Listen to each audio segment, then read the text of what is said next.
I will just briefly mention that there's the detect AI writing on there too. I'm not really. It's always one of those tough things. This is a conversation I feel like we continue to have, is that we don't know the accuracy of it, but the fact that they've built it in and hopefully that it will become more accurate, that's somewhat promising.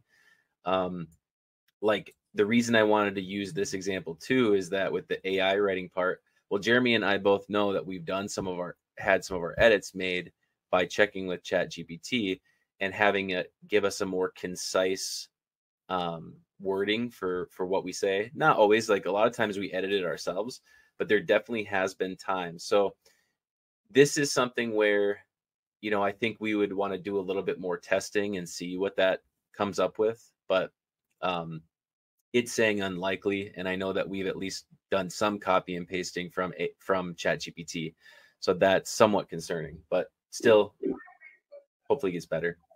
And I think it is a great step forward, like you said. But still, I can't say enough. And whenever I talk to teachers too, and the topic of AI detectors comes up, that it's always with a bit of caution, and it's one piece of evidence, right? Yeah, It's the conversation starter that you can have with that particular student, to find out by asking them, and engaging in that conversation with them. How did you use AI, for what parts of the process? And, did you take this information and then rework it and make it more your own? But there's so many different possible things that a student could have done with it.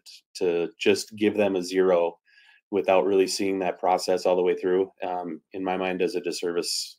I mean, it's really bad for that kid, and probably will ruin any sort of relationship that you've built with that student over time. yeah, yeah. Especially if there's a false accusation, and Yeah, if they did write it and you have a false positive, that's not going to be fun. So, um, good and to nothing will not rely on it. parents more than that too. So Right? Yeah. Yep. I've noticed too, just on that same note, I don't know if mine still says it here. Let's see. These are so I think it maybe showed up when Jeremy was doing his coverage of the create part.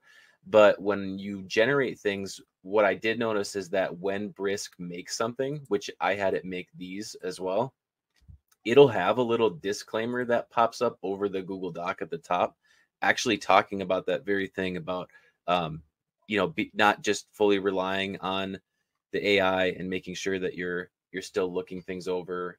So even the companies that make these, and they still recognize the fact that we've got to take a look at everything that we produce. So